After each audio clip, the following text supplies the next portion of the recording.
This is the TEAMLEFTJAB Nuclear Heat Seat. No topics are off the table, and anything goes. Powered by the TEAMLEFTJAB United Radio Network. Counterculture and in your face. LeftJabAllNightBoxing.com.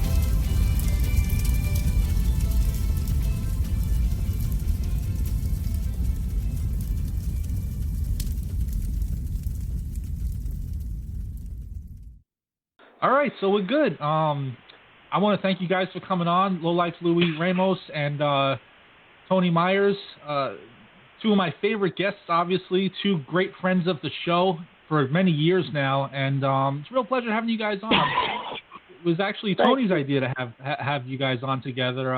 Surprised that I didn't think about it. You know, it's what a good idea that is over the years. But welcome, guys. How you doing? I'm doing good. Thank you. Tony, what's up, brother?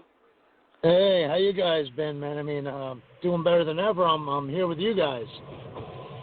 Excellent. You know, first off, and we'll do this. You know, this will be real casual. You know, you guys just jump in. You know, whenever. You know, we're not going to go, asking individual questions or whatever. It'll be just like a little discussion between us going forward. Obviously, the first thing, how are you guys doing with all the, the coronavirus and stuff? I know it's affected pretty much all three of us as far as work goes. We'll start with you, Louie. This way we're not talking over each other. 100%. I was deemed essential at my job. I'm a foreman in a building in Midtown Manhattan. And as you know, I'm usually at work every day, so they made me essential. They've laid off half my staff, and it's just been quiet. People haven't been coming to work. The buildings are basically, it's like ghost towns. The whole city's like a ghost town, but, we still got to go there and still got to maintain, so. Yeah. How about you, Tony? Well, as far as my regular job when I'm stateside, I've mentioned it. I think I've mentioned it on the air before. We cater to high-end, like Italian catering cuisine, and most of the time it's mobile. So, it's people trying to get their fix of the Godfather over in East Hanover and Morristown, but now I am just confined to just one store since I came back. We had such a shortage of drivers. Everybody exited almost immediately, but 7 days a week I'm working, and the only thing they've done is they've cut us back 2 hours a night. Instead of closing at 10, we now close at 8 o'clock, but, the workload has been kind of doubled on just people brave enough to come in there still. And, so it's taken a toll on everybody in some kind of way. I mean, it's not as busy, but you're picking up the slack for other people that aren't coming in. And then we lost one restaurant that had shut down for weeks, so then we were covering their area as well. So it got really, really hectic for about 2 weeks. It's a scary time. I mean, it's a lot of people are not only afraid to go to work, and we're pretty much all three of us are considered essential. So, I mean, the good news is that we have jobs, obviously, but you got to really rough it every day, and then on top of that, worry about possibly catching this thing, and we just don't know much about it yet. And I'm sure as the months go on, we'll find out more. Maybe some things that were true about it, some things that weren't true about it.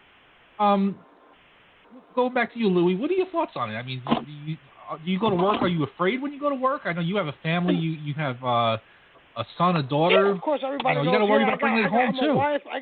I got a wife. I got kids. The minute I walk, I got to travel from Manhattan, from South Amboy, New Jersey to Midtown Manhattan. I'm on the train. I'm walking. I'm going through Penn Station, which looks like a ghost town now.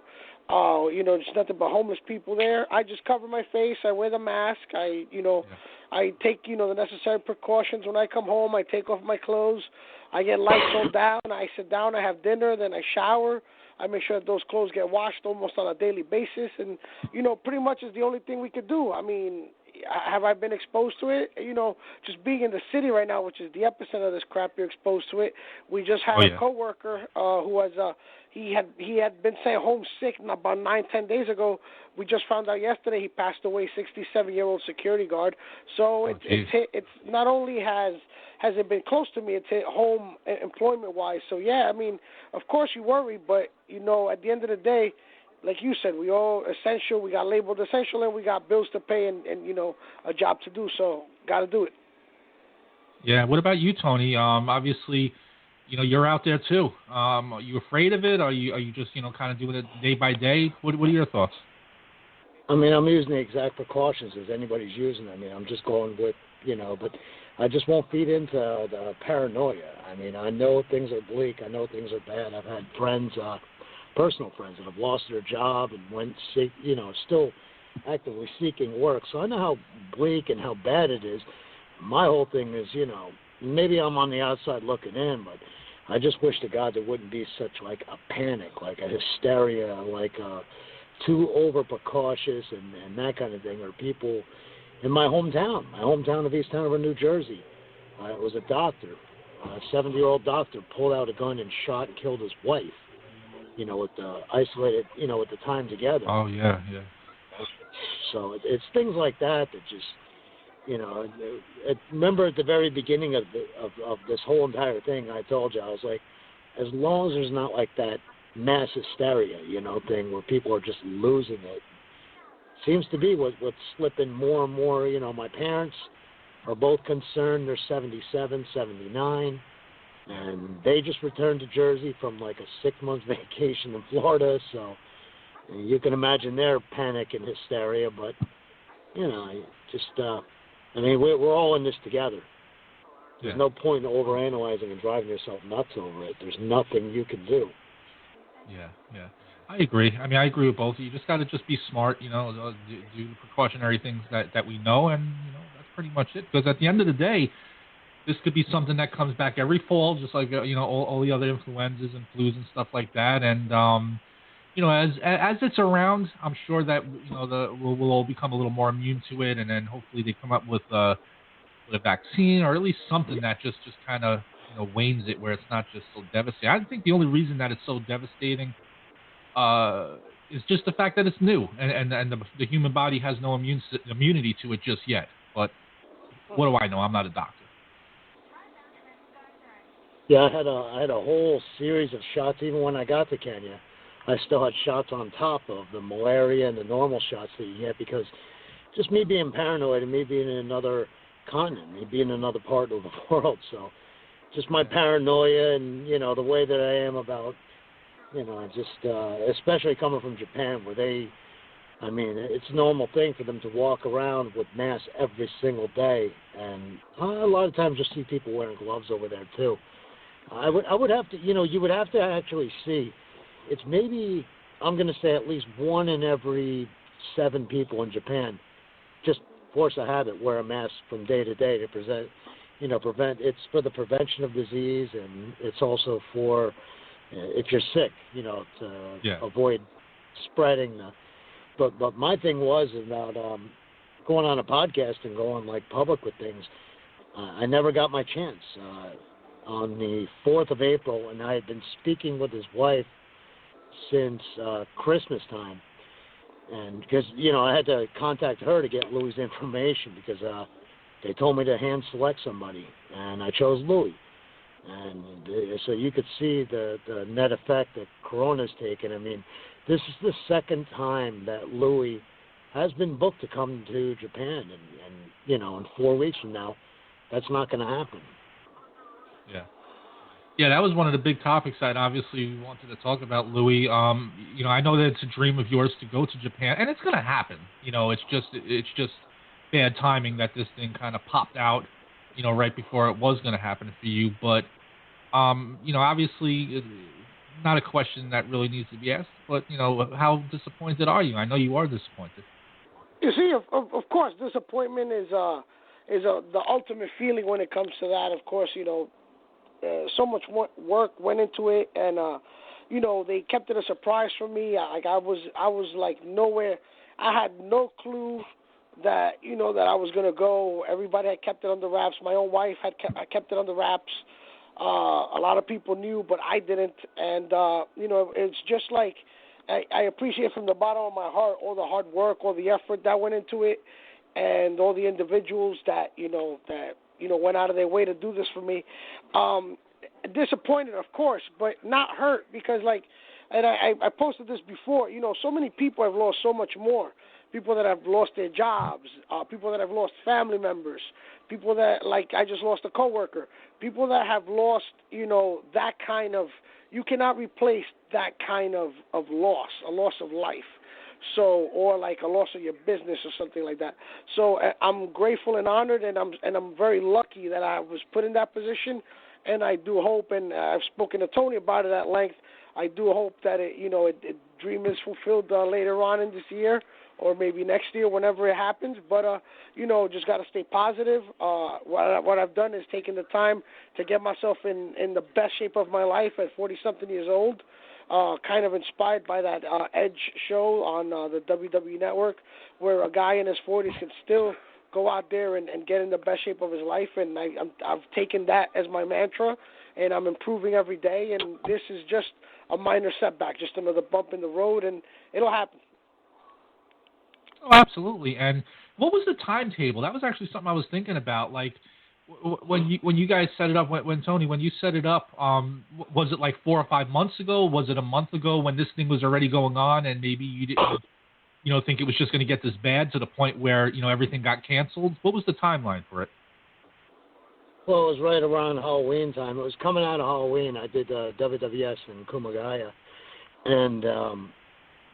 and like Jun Kasai was there, Fujita was there, and they went to Kasai and they go, let's get somebody from Big Japan. And then at the same time, they came to me and they go, hey, you can't be the only foreigner here. Can you get us somebody? Now they have to go back to the other independents that are going to want to use him, and they get all the other independents to chip in for his plane ticket. So the thing is, with Louie, there's some things I went over with Louie. One of the first things I did was get a hold of his wife, and I go, do you want to tell him or should I tell him? I was like, this is the most horrible thing I can imagine. Things aren't bad enough for this guy, and him having to deal with life on a daily basis, and then we got this we got this setback and everything. But I think what people have to understand is that the silver lining is this guy's got a rain check. He's going no matter what. Now they're saying Halloween because Halloween's like my WrestleMania. I'm going to be there with my gimmick and everything, in Japan. That's all well and fine. For him to be so disappointed, this is not once, this is twice this happened. The first time was Mr. Bogle came to me and he wanted to run an all Gaijin tournament, a one-night tournament for the Gaijin plus the WWS regular guys on the undercard of this. And so Bogle went to me and he goes, get me some guys, not guys that are well-known here in Japan. He goes, I don't want to go surf in the Indies looking for foreign talent that, hasn't broken through here yet. And he goes, just choose. And one by one, he would see me either watching DVDs or he'd see me watching promos. And I was like, Louie was liking my stuff on Facebook. And I go, hey, this guy's like a fan of yours, man. And so the first thing I did was I asked a buddy of mine, I was like, hey, I know that he competed in Ian Rotten's IWA Mid-South. Send me a copy of that King of the Death match he was in. It was back from 2004. I think Homicide competed in a death match that night and everything. So I got to show him Pogo, and Pogo's like, oh, man, that guy does a funny dance. I told Louie about it. So he was already on his radar without me going to bat for him or nothing. I just, he just happened to be on the radar or what have you. It's just that with him getting a rain check to come in and Halloween, that's etched in stone. I just hope this coronavirus thing, they're working on the vaccines, the cures, the vaccinations, and that's exactly what my oldest is going to school for right now. And, as far as, getting that rain check, Louie, this might be, obviously it's disappointing now, but it might be a blessing. You go over there Halloween time. It might be even a better time and a better part of the year to do it. Yeah, it might be, and just the fact that going through all of it and it getting postponed and whatever, it'll just probably make you appreciate it more. And like I said, I've waited 23 years to get close to living out that dream. And like I told Tony all the time, I had never had any illusions of grandeur of going to Japan ever after a certain point in my career, especially after I had been hurt. And when I wrestled Tony back in 2017, when me and him worked for H2O, to me that was my Japan because he had been there and had wrestled with Onita and with Pogo and with all these guys. So to me that was my Japan. But to finally 2 years later be able to say, yeah, I'm actually going to go live it out. It'll make it even more satisfying, I believe. Absolutely. And one more question, Louie, about it as far as it was pretty much set, and I'm sure at the same time you're keeping an eye on what's going on with this, and you're hearing how a lot of stuff's getting shut down. When did you start to really think to yourself, oh, this might not happen now because of this? You see, I didn't like I said, Tony had it. My wife had it on lock and key. She hadn't told me. Oh, okay, so you didn't even know. Okay. No. Right. A select few people only knew, and she finally told me when it was like when they had shut down all international flights had been shut down, and then at that point there's really nothing you could do, and that's when she finally broke down and told me, what had been set up to, what was going into telling me and the whole surprise and whatever. So, again, I was really appreciative. It meant the world that they kept it under wraps like that. But, again, this is something that has not just messed up myself and us. It's messed up the whole entire world. So, I'm just grateful to still be standing at this point. Yeah, absolutely. And, Tony, you were, you go back and forth between the States and Japan. When were you going back? Because you're pretty much stuck here for now, right?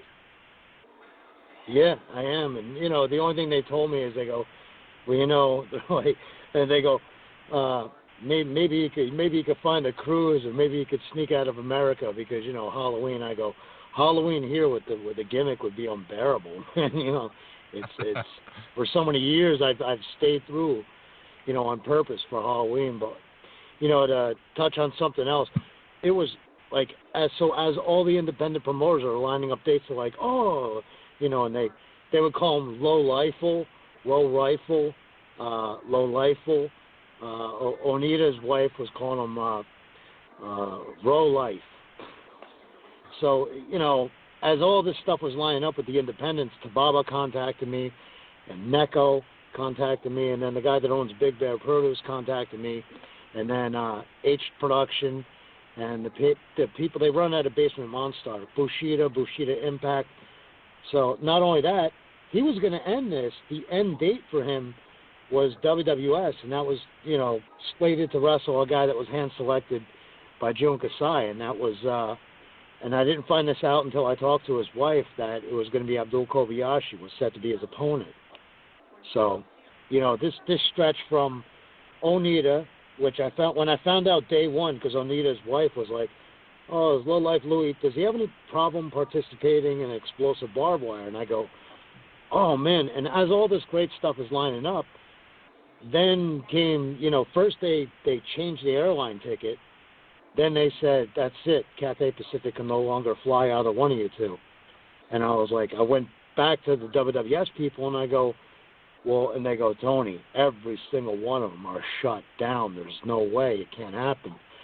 But as I sent Matt Tremont like the screenshot of Onita's wife going, yeah, first night in, you two are going to team, and you're going to go against Onita. And I go, this guy's first night in Japan, he's going to wrestle Onita. Like, you got to be kidding. But, like, as all this great stuff happened, then came the reality that because of the CVIG and 19 and the scare and everything that it wasn't going to happen, I was like, oh, God, for anybody to have to tell them. Because, for the longest time, the Japanese Tababa's company came out with a poster with him on it, with him and Kurishimbo Kamen, the guy that Ebison always wrestles, was on the poster. Kikatara always wrestles. And I was like, sooner or later he's going to bump into this online because, there's his face. He's on the Japanese poster. But we didn't get to April 4th for me to reveal who it was that I hand-selected to go to Japan with me. That was like, I was telling people, come out live. Come out to see H2O. But, Matt himself has taken such a hit over all this. It's people like that are in a whole lot worse situation than I am at this point, for sure. It's funny, because I was actually just watching, probably about a week ago, I was watching Kobayashi and Schlack, a match that I found on YouTube, and it was really entertaining. So Louie, you got some, when this does happen, you got some big-time dream matchups that I'm sure you're going to be in when you might eventually go down there this year. Yep. like I said, the main dream is getting to Japan and wrestling in front of the Japanese crowd, and going to like seeing like the spots, going obviously to Iberia. It's something that I've loved. Like looking at the jackets as the Road Warriors used to wear them. So to me, just going there and bringing one home, that'll be like that's like. More than whoever I wrestle, like I lost a lot of dream matches that were lined up here for me. Matches with the Mance Warner, with Raven Havoc, so I had a lot of stuff lined up here too that got messed up because of this whole thing. So just the sense of being in Japan, whoever's across the ring from me, I'd be honored. You know what I'm saying? So it just be monumental just to be there. Yeah. Well, I mean, obviously, it's just a waiting game at this point for everybody. For you guys, for Tony to go back to Japan, for Louie to eventually go to Japan and have those dream matches we just talked about, and really for all the independent promotions to reopen.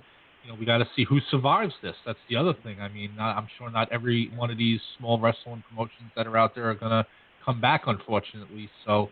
I mean, who would have thought we'd ever see the day when everything would get shut down like this in wrestling and all sports, actually? It's amazing, right?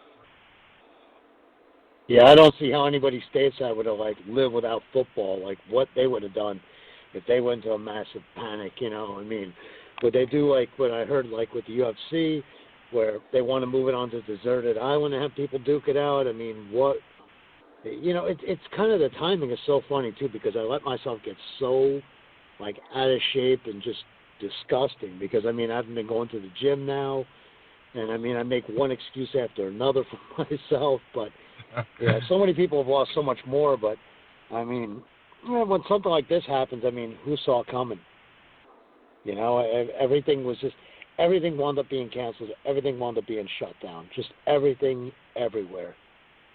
So, I mean, my whole thing is not to lash out at anybody because, as a direct result of anything that's went on with myself regarding this, I went to my kid, my oldest, I went to her college university. I called him up. I go, the college tuition I paid is room and boarding too. I said, my kid's been sitting here staring at a computer for 4 or 5 hours a day online with courses. She's back home. She's 22 and she's eating my food. What are we doing?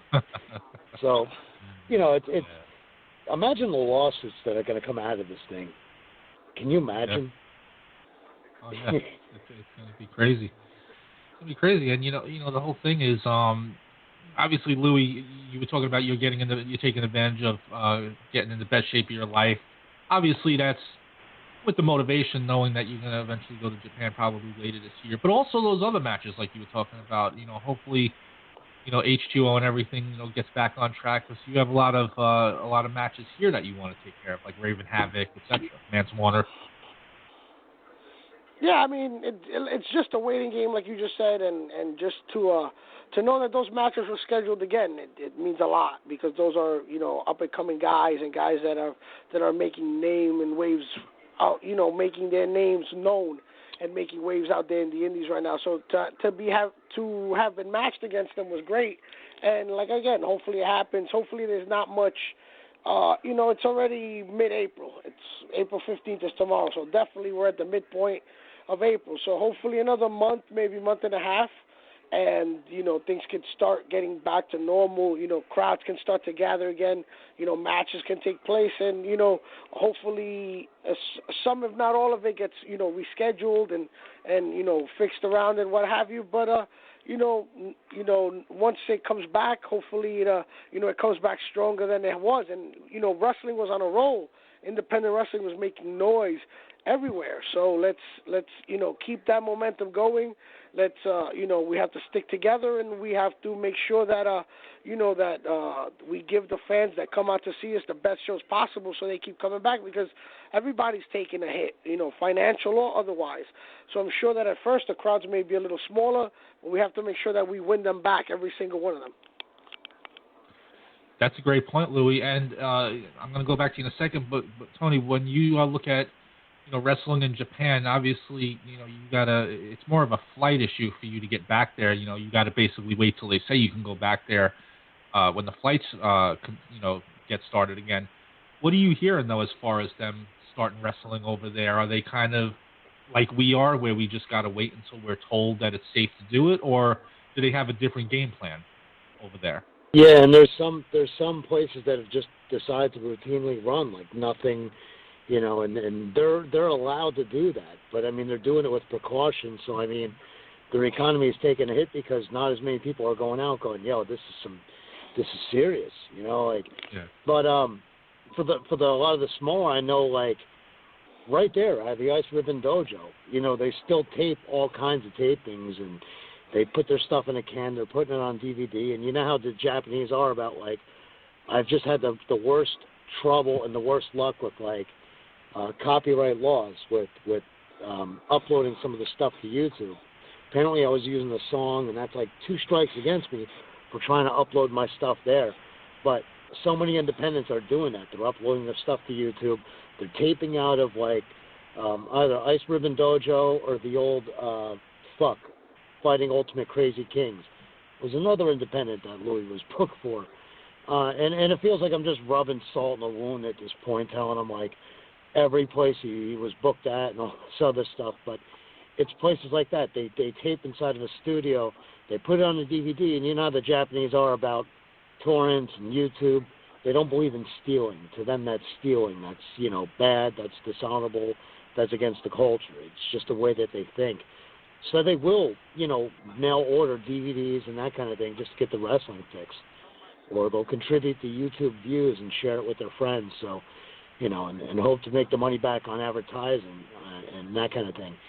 But, I mean, they're very, right about now they're just taking money saved and going, I hope this is enough to brave us through this storm because, DDT had to cancel an entire tour.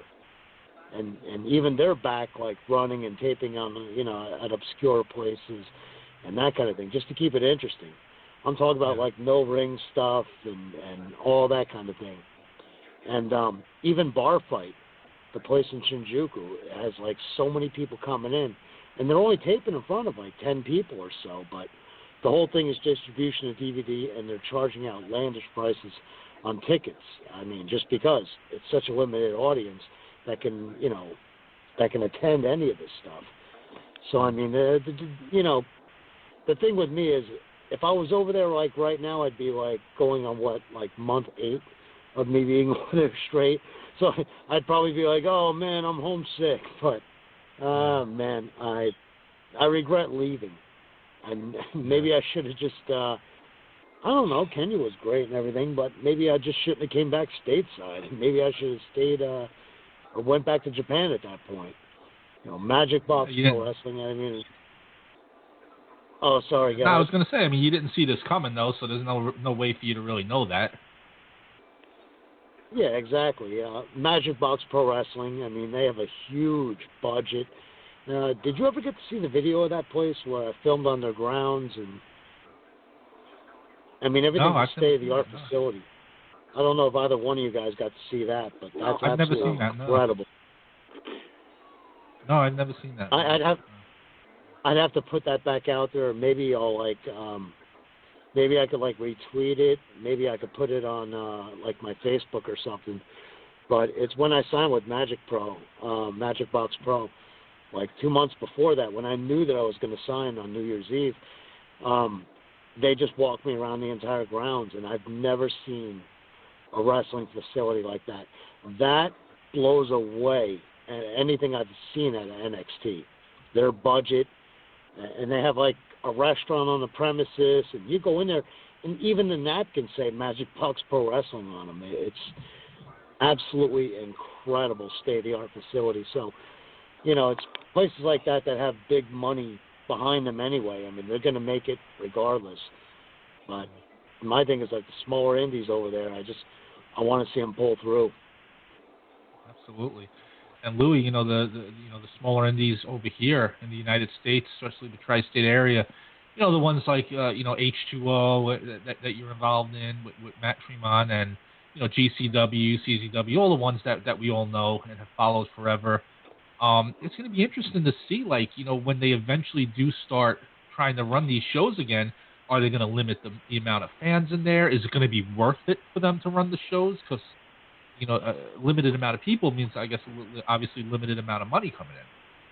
I think that once the restrictions are lifted and people feel, you're always going to have the handful of people that are going to be worrywarts, and they're going to stay away for as long as they can until they need that fix. But I think once the restrictions are lifted, it'll be more of a monetary matter, because if you look at Facebook and you scroll and you see how people are missing the wrestling, they need their fix, they want to go out there, they want to watch, they want to support, they want to give back. As an audience, give back to the performers and vice versa.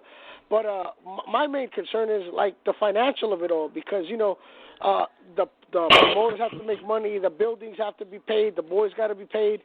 So is enough money going to come in? That's my main concern, because people are going to want to go to these shows, but what if they can't afford it at the time when everything opens up, because everybody's had to take less hours at work, or there is no work, or you're unemployed, or you're laid off, or you're waiting for that check to come in. So there's a lot of variants here at play that are that are very negative. So got to try to put them at the side of your brain, and hope that the fans come out and it all goes back to normal slowly but surely. Hopefully, they're saying May 15th, they're saying this, they're saying that, but then every other week they push it back some. So hopefully for the summer, everything should be running back to normal. And, summer has always been deathmatch tournament season, and that'll always, bring out the fan bases. So let's see what happens. And you bring up a good point, Louie.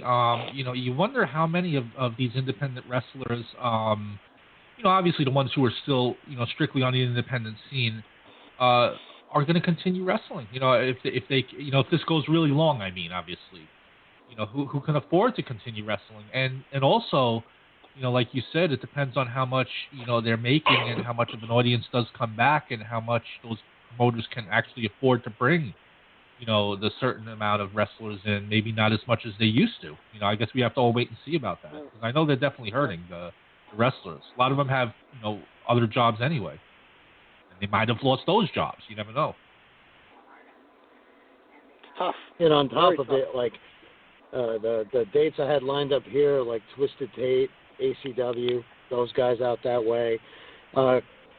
Chris Quixote, Super Beast, that I, from Hood Slam, that I ran into in Japan. He goes to work for WW, and I was supposed to team up with like Dr. Luther. Way out on the West Coast, out in Washington, and also Blue Collar Championship Wrestling out there. Anthony Green and 01 here stateside, 01 Northeast. Like all these dates, some of those, like Anthony Green had been pretty much like a dream match of mine, of like this younger, newer generation, So, I was like really looking at like pushing myself. And, when all this stuff got canceled and everything, there's nothing, absolutely nothing I could do about it but accept it. So, I'm not going to cave into, like, paranoia and the everyday, like, panic I see setting in on other people. And maybe it's because I'm in a better position than most, as far as, like, saving money and still being able to, I work 7 days a week. But, for the people out there that it's not looking so great, and like even in the immediate future, it's easier for me on the outside looking in, going, don't panic, everything's going to be fine. But we're all in this together. There's nothing we can do, absolutely nothing we can do, but adhere to, I got comfortable wearing a mask in Japan, and like I thought people here stateside would like laugh at me for it. And now everybody's like understanding, and they come around to, I see now why Japanese look like they're so paranoid of, and it's just different culture, different people. Yeah. My God, I've rambled and it touched on more different things I wanted to say, but eventually things are going to have to get back to. It's not the end of the world. We're all gonna die. Yeah. But it'll get back to normal. It's going to take time. Yeah, we also have to see, once the summer really gets heated up, and maybe that kind of slows it down and really buys a lot of time for them to do what they have to do as far as getting a better plan and a vaccine or whatever for if this thing does come back next year, which I'm sure it will. But we'll see. There's a lot of things up in the air right now that we just have to wait and see what happens. Touched on a lot of interesting stuff. I do want to get both of your thoughts on just some random stuff that's also going on in the world of wrestling. Start with you, Louie. What do you think of these empty arena shows that really we've been watching with WWE and AEW? I have to applaud them. Obviously, they're keeping the show going. It's obviously not the same. The excitement's not there like it does with a big crowd, but I don't know. Sometimes I enjoy it. Sometimes I get a little bored with it. What do you think about them? Again, like you just touched upon it, it's so good that somebody's actually trying to provide a form of entertainment when everybody else has been shut down, and they're doing it the right way. They're limiting crowds. They're just taping for content and showing it on the network and on television, and AEW's doing it. I was part of the last show that H2O ran, which was, an empty arena type event. Only like a handful of, people were there in the building that day, the performers that took part on the show, and just a couple of other, people that were, necessary at that time. And it was actually during that show that we were tuning into the laptop, the stream of Governor Murphy here in Jersey shutting everything down.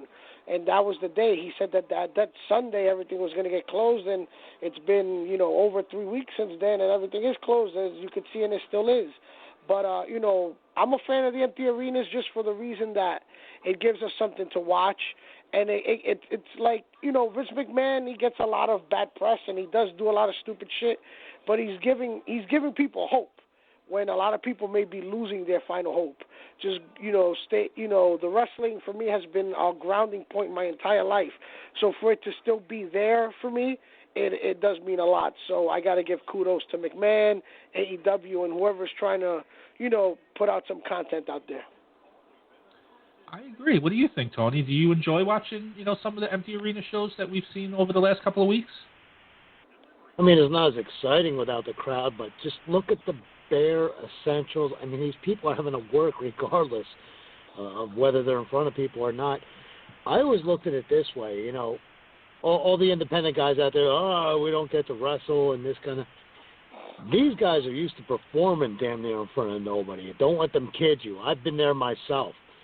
Tobita shows, he can only house 30 people sometimes in as tiny of a venue as he runs. So, we were always so limited anyway. We would just, it's not like we would go through the motions, just cater to the only people that were there.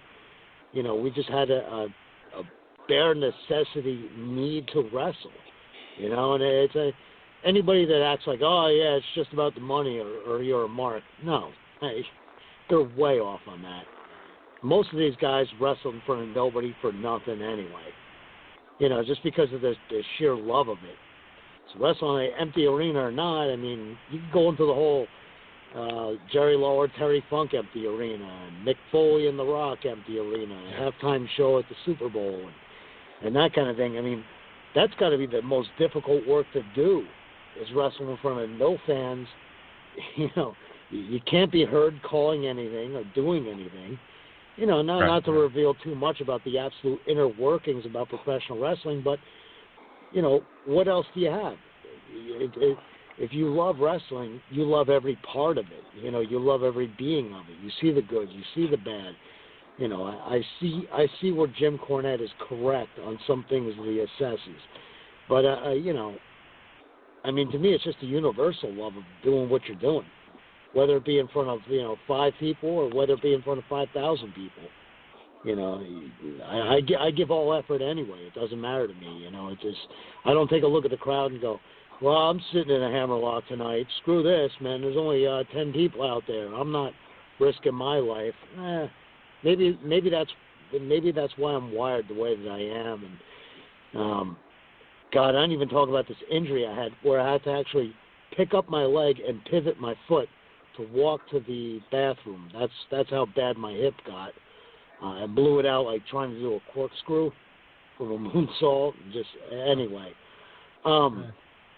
Yeah, man. Anybody that's saying like empty arena and oh God, it looks so bad. Yeah, it comes across as like used car salesman. Like, yeah, here's our product, and here we go. We're still going.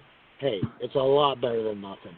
It's so much better than nothing, and running old stuff. I was going to reveal to you this idea I had. What if they, like for WrestleMania, they took and imposed like fans from the past? I mean, they have enough of a budget to easily do that. You know, and show all the fans from the past like sitting in the crowd. They have the kind of budget. They have the technology to pull it off. I would have liked to have seen that. You know, like It's funny you bring that up because that was something that I heard someone say. Not exactly that method of it, but they were saying why not just pump in like the sounds of a crowd. You know, almost like a comedy show, the way they pump in the laughter. You know, I guess that's that kind of idea. But I don't know. I mean, they're definitely doing the best they can, and I guess you got to also remember it might be an empty arena, but it is being shown on TV in front of thousands upon thousands of fans. So those fans are watching as well.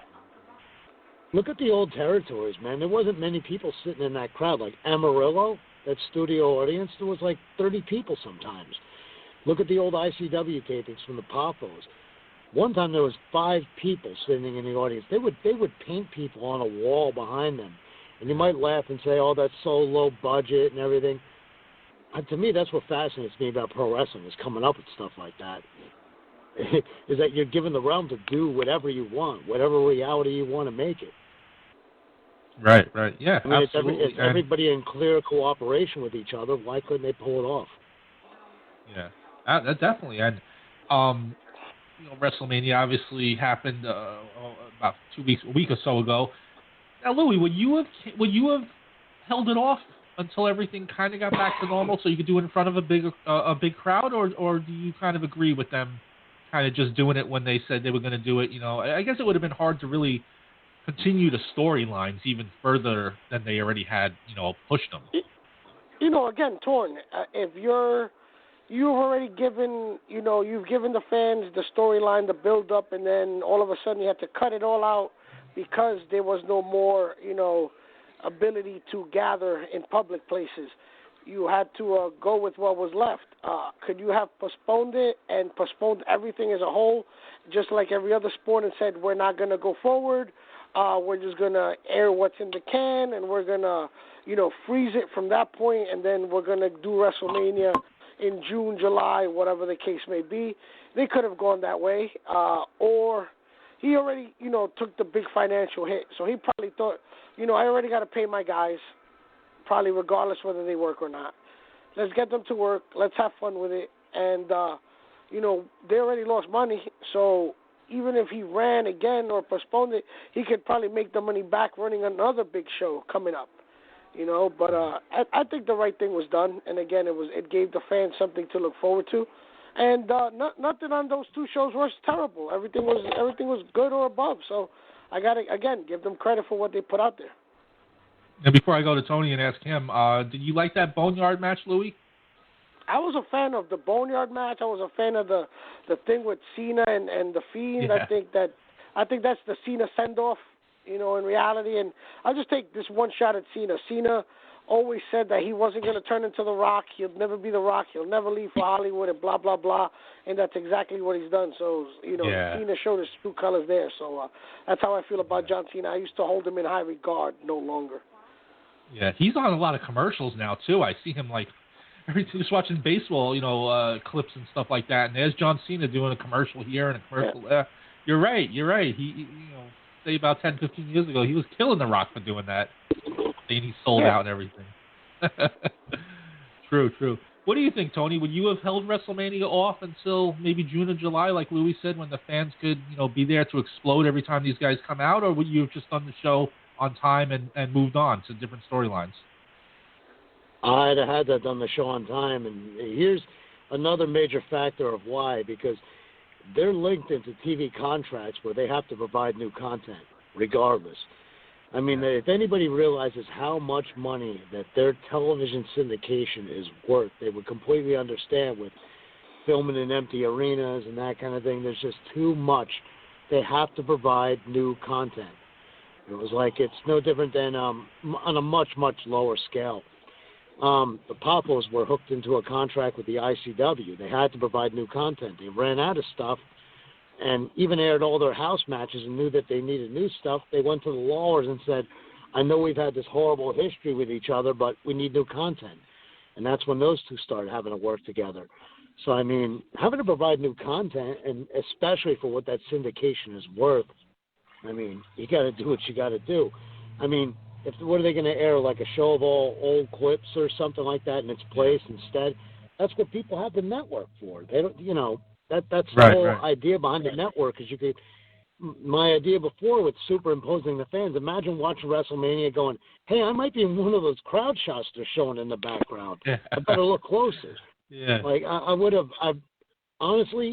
saw nothing wrong with going that route. Nobody would have laughed at him. Nobody would have said, this is ridiculous. It's an empty arena.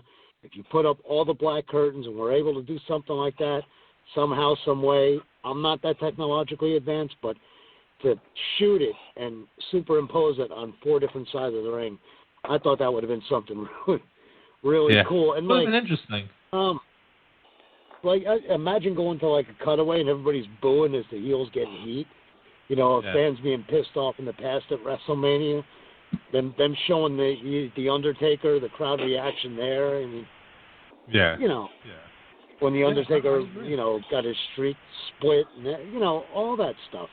I just maybe I think too much outside the box. Maybe you know, I did a lot of shots for like DDT. Maybe that's the DDT inside of me that thinks like that.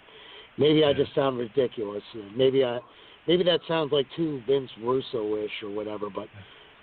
That definitely been the route that I would have went. Why not? You're throwing a bunch of shit at the wall to see what'll stick. You're screwed regardless because you can't, you know, you're already losing out. Right. Yeah, no, it's an interesting idea for sure. I have 3 more things I want to throw at you guys. Really 3 hot topics too. Now, I saw a lot of people talking about this today. We're all 3 essential. Obviously, we're working. We'll start with you, Louie. What did you think of somehow, I guess, well, you know, how, but, you know, McMahon got them to, in Florida, I guess, where the Performance Center is, to deem wrestling essential, and that's how he's able to do live shows. What did you think of that? I actually saw some people who were really, like, insulted by that. I think if you have the money and you could position yourself to do anything is possible.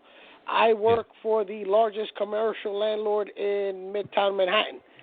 Obviously, if they needed to claim they were essential, they have the authority, the power, and the financial backing to do so. Therefore, the people that they deemed essential are at work. I am living proof of this. If somebody like Vince McMahon has any type of pull or stroke and he's going to do anything possible to, again, like Tony said, provide new content, I'm sure he skirted a few things. And, you know, so be it. As long as he's safe and his production team is safe and they're maintaining the guidelines, I don't see anything wrong with it. And let them do what they got to do. Yeah, I agree. What do you think, Tony? I mean, Louie hit it right on the head within the first 2 sentences. You know, I mean, no matter how you look at it, no matter how everything breaks down, I mean, content alone, like outside of content alone, you know, essential. You're looking at a guy, what's the McMahon empire worth? $4 billion? The guy has somebody to come and fill up his friggin' gas tanks every week. Like, that's rich. Not only that, the entire family itself. And then, you know, his wife runs for governor, Connecticut. 10 years ago, our president was shaving his head at a friggin' WrestleMania.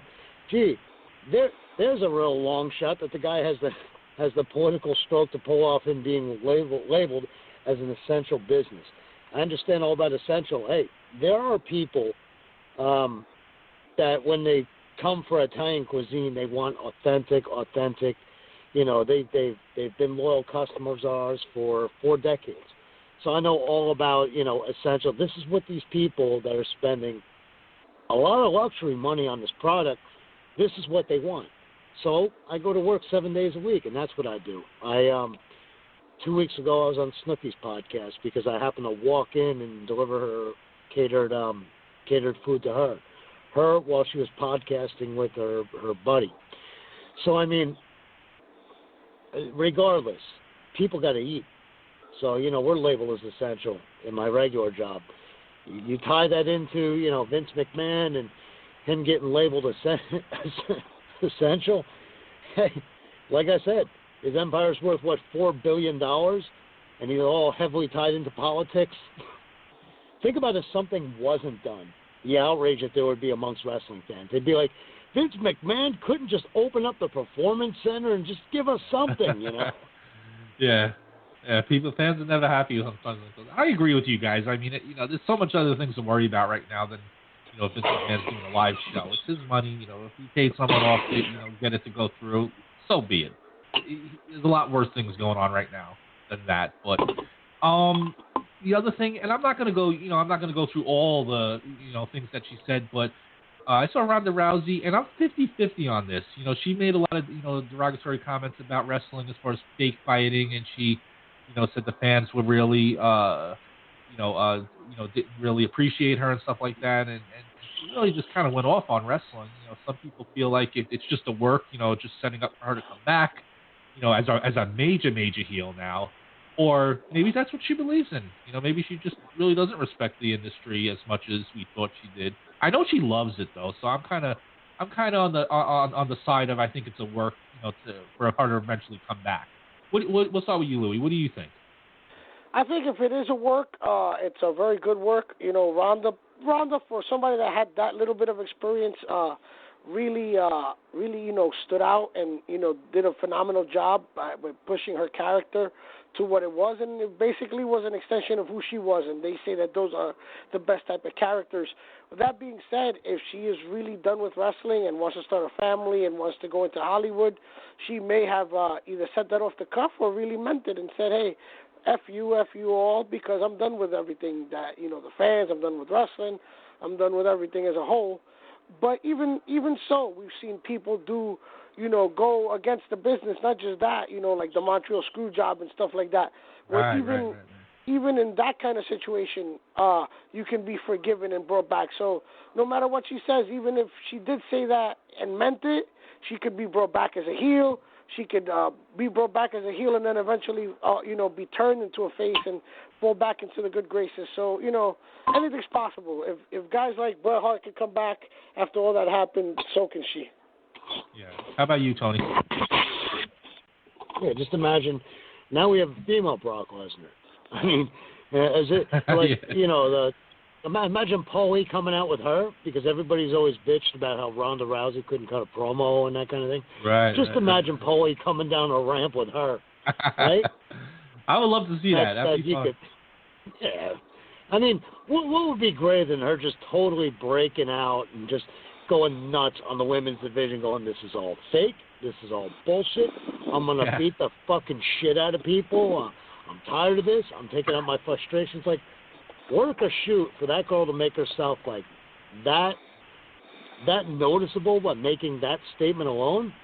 She's got a lot to say. I mean, could you imagine if she turned up the heat and like brought skeletons out the closet on them? She was there long enough. She had seen plenty of crap that pissed her off.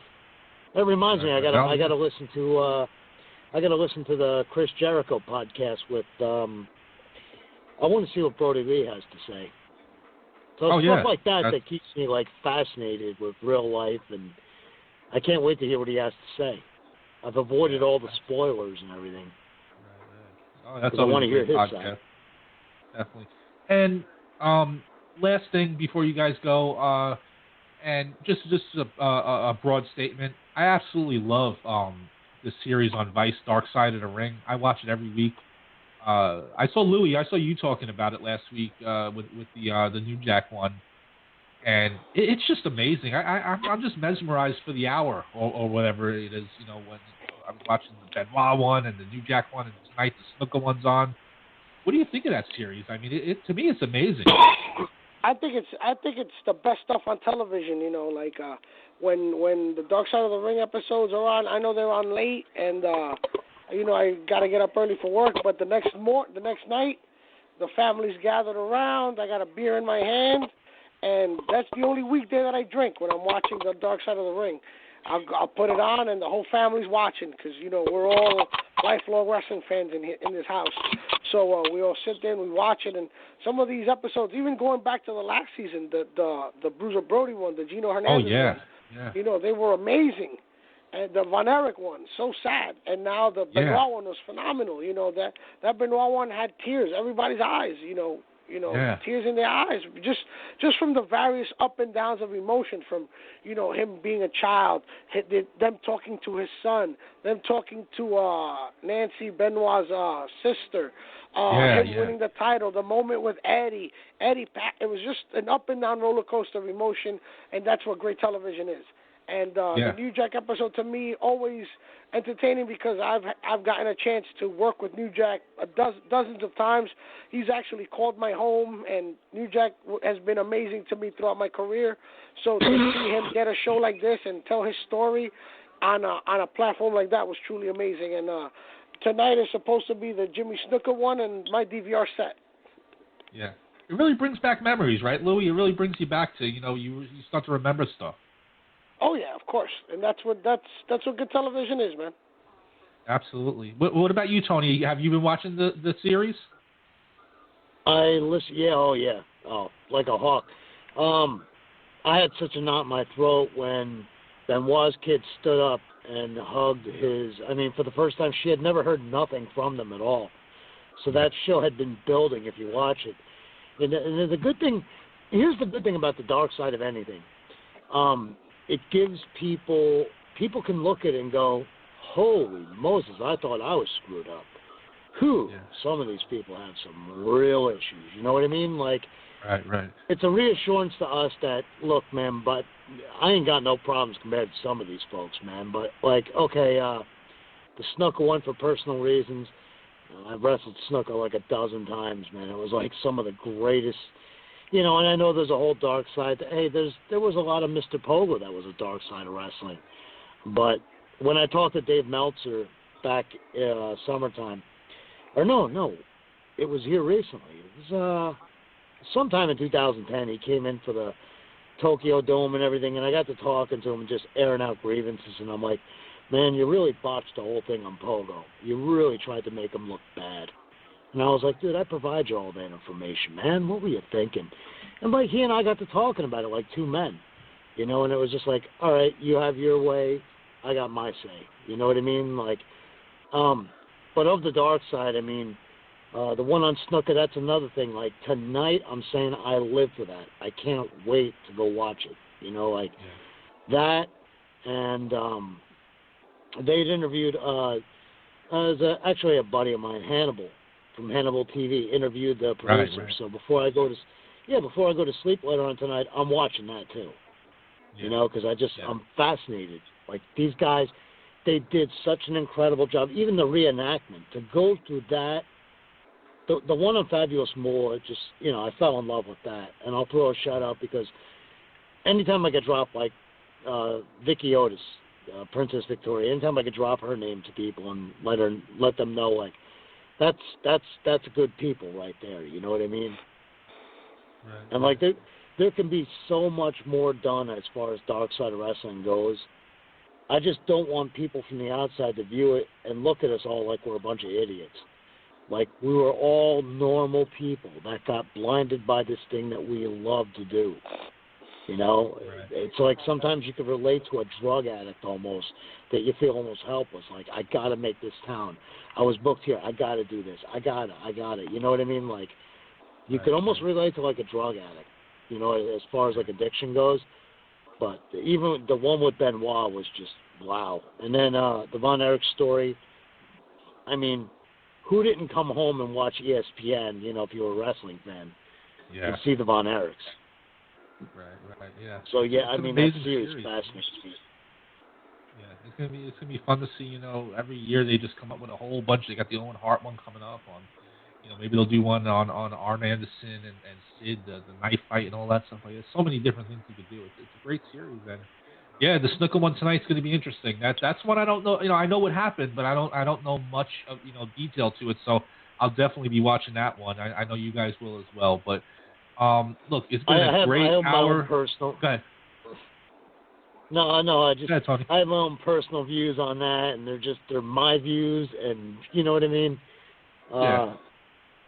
You know, because when you do form a bond with somebody, it's more than just working with them. It's somebody you looked up to and that kind of thing, and then they're good to you. And you've never seen any bad side of them, you know? Right. Crap, I'm interrupting you, man. I'm sorry. That's all right, Tony. But, you know, obviously this has been a fun hour. You know, we really covered a lot. And Louie, Tony, want to thank you guys for coming on. You know, we're going to continue to talk, you know, as time goes on. Hopefully, you know, everybody stays safe, obviously. Hopefully we get everything back to normal within the next month or two, and you know, we'll go from there. Any last words, Louie, before we go? No, first of all, Sam, always an honor to be on the podcast. Much appreciated. And Tony, again, thank you for everything. And me and you will be in touch very soon, brother. Any last words from you, Tony? You know, I don't want Louie to feel like he's been robbed again, but he's got his rain check, and I mean, this is happening no matter what. And we'll probably have like the greatest 2-week run of any two guys that have ever loved this. You know, we'll be there on that day looking back at this, you know. But yeah, until then, man, I appreciate you so much for the platform. I put it out there on Facebook. I was like, you know, I need the platform to let people know what happened here, why I'm not going to Japan. And for that, you know, I can't thank you enough for giving me the platform, being on the show, and, you know, appreciate it a lot to get off my chest, you know. Absolutely. Anytime, Tony. Anytime, Louie. So, yeah, again, want to thank you guys for coming on. Excellent show, excellent stories and dialogue, and we'll talk soon. Thanks a lot, guys. Good night, guys. Thank you so much again. Appreciate you guys. Good. Okay. Thanks, Louie. Thanks, Tony. You've been listening to the Team Left Jab United Radio Network. Check out our site at leftjaballnightboxing.com for the latest in boxing, wrestling, and all sports.